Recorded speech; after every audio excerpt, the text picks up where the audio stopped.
Assalamualaikum warahmatullahi wabarakatuh. Waalaikumsalam warahmatullahi wabarakatuh. Selamat pagi anak-anak. Selamat pagi. Bagaimana kabarnya? Alhamdulillah sehat.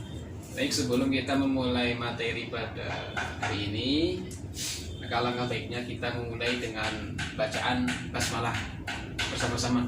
Bismillahirrahmanirrahim. Baik, terima kasih.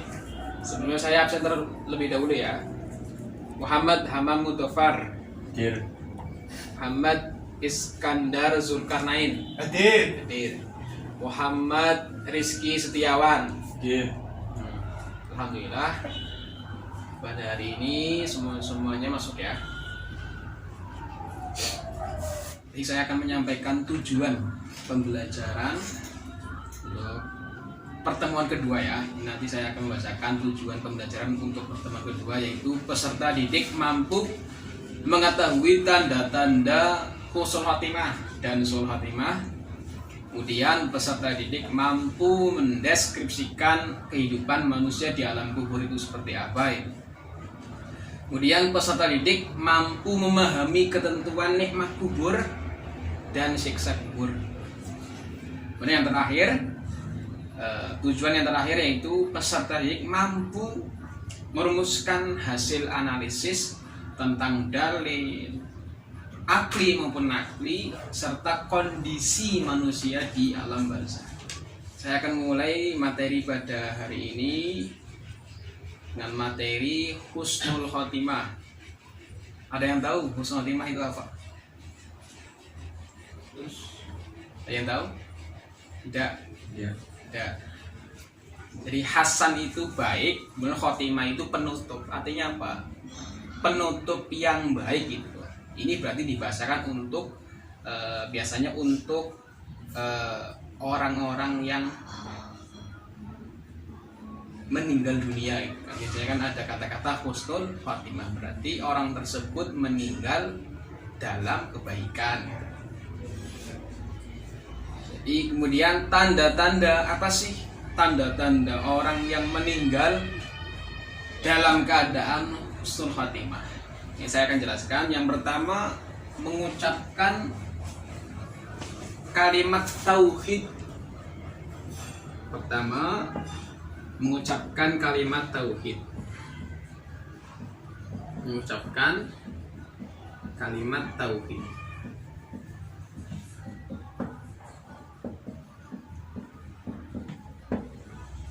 Mengucapkan kalimat tauhid ketika menjelang kematian. Menjelang kematian.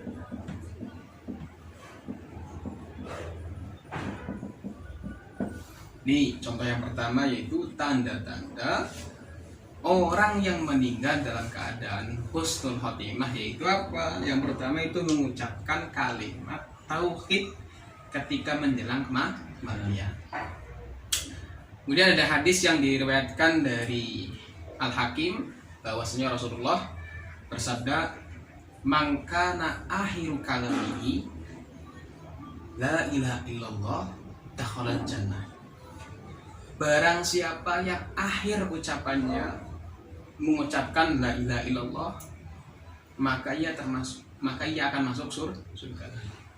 Biasanya kan kalau ada orang yang meninggalkan, biasanya kan kalau di tradisi ya kan di desa kita ataupun di kota kita itu kan biasanya kan orang yang mau menjelang sakaratul maut itu kan dituntun ya untuk Allah gitu atau lafaz tauhid. Nah itu tujuannya apa? Agar orang tersebut meninggal dalam keadaan husnul khotimah. Kemudian yang kedua yaitu meninggal pada hari Jumat.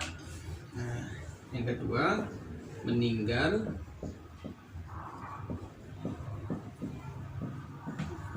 pada hari Jumat.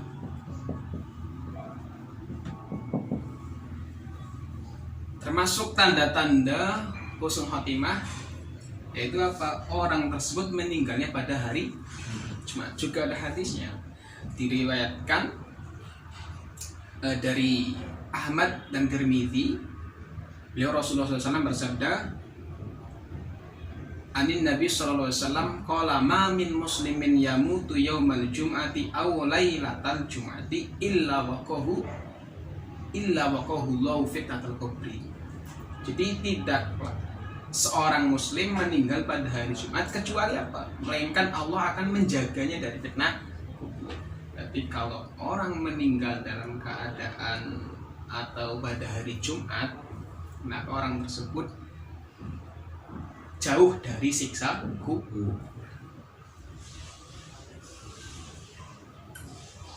Kemudian yang ketiga yaitu apa? Meninggal dalam keadaan melakukan amal soleh. Meninggal dalam keadaan melakukan amal soleh. Nah, termasuk tanda-tanda meninggal dalam husnul khotimah yaitu apa? Orang tersebut itu meninggalnya dalam melakukan amal soleh. Biasanya kan kita mendengar berita orang itu meninggal ketika sujud, ya kan, ketika sedang haji, ketika sedang sholat dan lain-lain. Itu bertanda bahwa orang tersebut meninggal dalam husnul. Baik, selanjutnya yaitu apa? Upaya. Jadi upaya agar kita itu mendapatkan husnul khotimah itu seperti apa? Yang pertama, melakukan ketaatan kepada Allah, jelas ya. Melakukan ketaatan kepada Allah secara terus-menerus, menjauhkan diri dari perbuatan syirik, ya kan? Itu jelas. Ya ayyuhalladzina amanu taqullaha haqqa tuqatih wa la tamutunna illa wa antum muslimun. Wahai orang-orang yang beriman, bertakwalah kepada Allah dengan sebenar-benar takwa dan janganlah kalian mati melainkan dalam keadaan muslim. Itu perintah untuk agar kita mendapatkan husnul khotimah. Yang kedua, berdoa terus-menerus kepada Allah. Nah, dengan sungguh-sungguh agar apa? Kita itu meninggal dalam keadaan husnul khotimah. Berdoa terus-menerus, yakin bahwa kita nanti akan meninggal dalam keadaan husnul. Kemudian ketiga, berusaha untuk selalu memperbaiki diri secara lahir dan batin, baik hubungannya dengan Allah, ya kan, baik hubungannya dengan manusia. Baik, itu adalah materi husnul khotimah. Kemudian materi selanjutnya yaitu su'ul khotimah. Apa su'ul khotimah? Su'u itu apa? Buruk. Khotimah itu penutup. Berarti lawannya husnu, ya kan? Su'ul khotimah berarti penutup yang buruk. Artinya ya orang tersebut meninggal, ya kan, dalam keadaan tidak baik atau su'ul khotimah. Nah, apa sih tanda-tanda su'ul khotimah? Tanda-tanda su'ul khotimah yang pertama,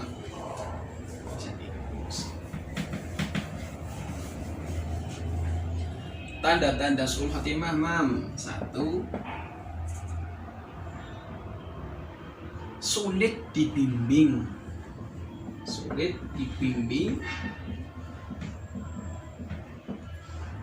mengucapkan kalimat tauhid.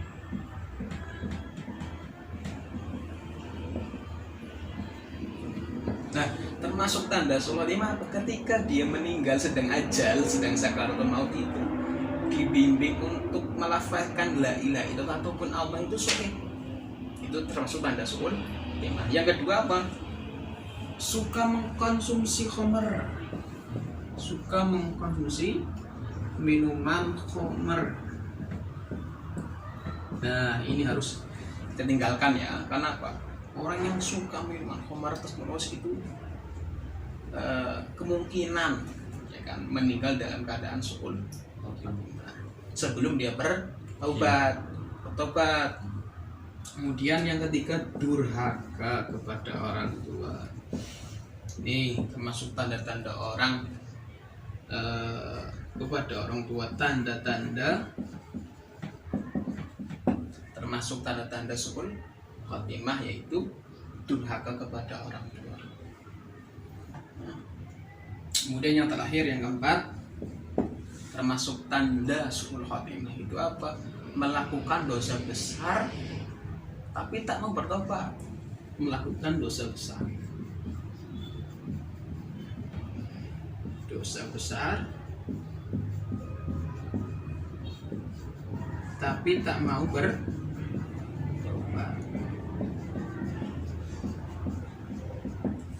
Nah, sudah melakukan dosa besar tapi orang tersebut tidak mau bertobat kepada Allah, itu termasuk tanda suul khotimah. Seharusnya apa yang kita lakukan itu ketika kita setelah melakukan perbuatan maksiat, dosa besar, maka kita untuk bertobat kepada Allah. Agar apa? Agar kita nanti meninggal dalam husnul khotimah. Karena apa? Diampuni, ya kan? Dosa-dosa yang kita lakukan, maksiat yang kita lakukan itu semuanya ketika kita bertobat maka akan diampuni oleh Allah Subhanahu. Nah, kemudian sebab-sebab apa sih sebab-sebabnya suul khotimah itu? Yang pertama, rusaknya akidah, keyakinan. Alhamdulillah ya. Terus yang kedua, menunda-nunda taubat. Saya mau tobat nanti ajalah ketika nanti saya tua gitu loh. Nah, itu termasuk nunda-nunda taubat, sebab suul khotimah. Karena apa? Meninggal itu kan kita tak tahu kan? Ya tahu waktunya, tak tahu harinya, tak tahu waktunya dan kapan. Meninggal itu kan tanpa sepengetahuan manusia. Kemudian yang ketiga, menyeleweng dari jalan yang lurus, menolak terhadap kebenaran serta petunjuk. Ya jelas, orang ketika menolak kebaikan, menolak petunjuk yang benar, ya kan selalu akhirnya dianya itu nanti selalu melakukan kesalahan, selalu melakukan dosa. Ini termasuk sebab-sebab suul khotimah.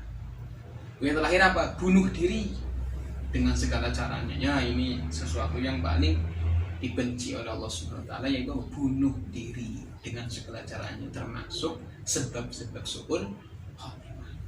Materi selanjutnya yaitu pengertian alam barzah. Barzah itu memiliki 3 arti. Alam transisi antara dunia dan akhirat sebagai tempat ruh orang mati berada. Alam yang memisahkan kehidupan dunia dengan akhirat. Itu pertama, definisi yang pertama. Definisi yang kedua itu apa? Keadaan seorang sufi. Sufi itu orang-orang yang sudah usul dengan Allah, yang mengalami fana dan baqo, yang seakan-akan terhalang atau terpisah dari kesadaran tentang lingkungan sosial. Ya. Kemudian yang ketiga apa? Penghalang pembatas di antara 2 hal atau kawasan. Adapun yang dimaksud barzah dalam bahasa ini adalah apa? Sebagaimana yang terdapat dalam Al-Quran, ya kan? Ada surat Al-Mu'minun, ya kan, surat Ar-Rahman, dan surat Al-Furqan.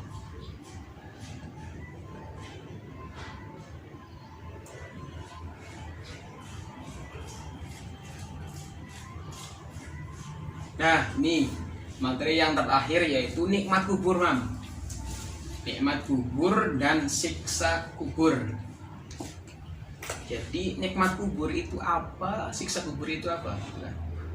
Orang yang meninggal dalam keadaan husnul khotimah akan mendapatkan nikmat kubur, ya kan? Husnul khotimah akan mendapatkan nikmat kubur.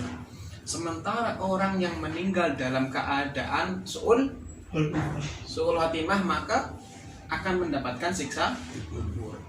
Nah, yang sudah tertera dalam Quran surat Al-Imran, wala tahsabanna alladziina qutilu fi sabilillahi amwata bal ahya'un 'inda rabbihim yurzaqun.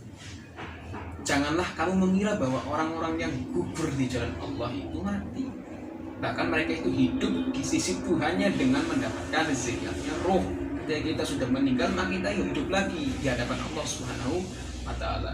Ayat di atas dengan jelas menginformasikan tentang adanya nikmat kubur, ya yang diterima oleh para nabi, rasul, dan seluruh orang yang beriman, ataupun siksaan yang akan ditimpakan kepada orang yang hidupnya dipenuhi dengan kemaksiatan dan kekufuran.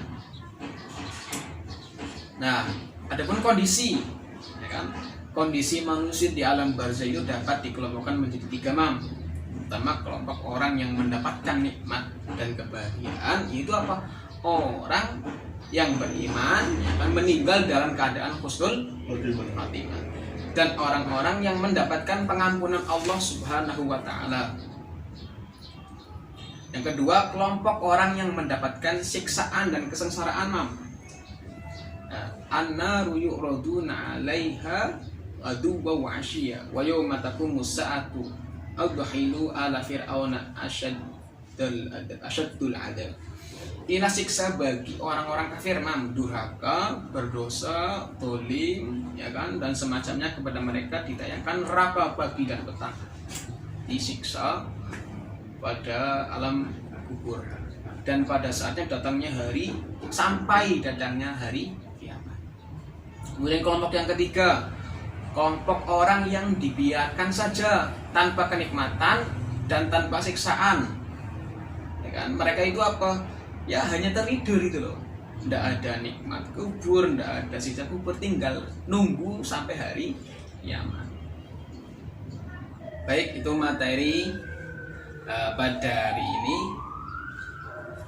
Semuanya sudah paham? Sudah. Paham? Ada yang mau ditanyakan? Tidak. Tidak.